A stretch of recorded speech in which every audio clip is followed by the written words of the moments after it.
부산에서 50대 뇌전증 환자가 몰던 승용차에 일가족이 숨지고 13명이 다치는 대형 사고가 있었는데요. 하지만 이처럼 뇌전증이나 치매 같은 중증 정신질환을 앓고 있는 사람 가운데 이른바 운전면허 수시 적성 검사에서 불합격 판정을 받는 사람은 1% 안팎에 그치는 것으로 나타났습니다.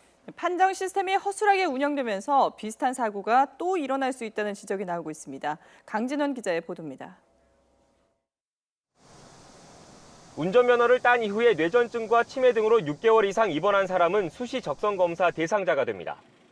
본인은 물론 다른 사람의 안전을 위협할 수 있는 만큼 면허 유지 여부를 다시 판정받도록 한 겁니다.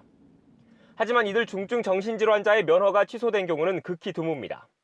꾸준하게 입원하셔서 치료하신 분들은 운전적성 판정위원들이 심의 의결 시에 운전이 가능하다고 일부 판정하는 그런 경우가 많습니다.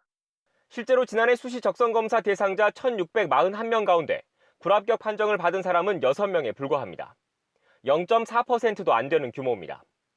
2014년과 2013년 등 최근 5년 모두 불합격 판정 비율은 1% 안팎에 그쳤습니다.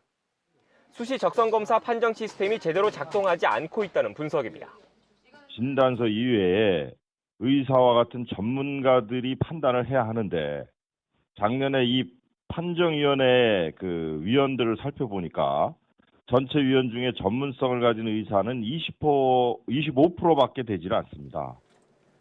최근 부산에서 대형 교통사고를 낸 뇌전증 환자처럼 6개월 이상 입원하지 않은 사람은 아예 검사의 사각지대에 있습니다. 자신의 병을 숨길 경우 10년마다 치르는 정기 적성 검사를 어렵지 않게 통과할 수 있는 겁니다.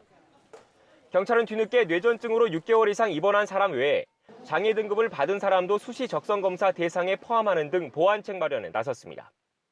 하지만 대상이 늘더라도 검사가 제대로 이루어지지 않으면 의미가 없는 만큼 수시 적성 검사 시스템을 다시 정비해야 한다는 지적이 나오고 있습니다.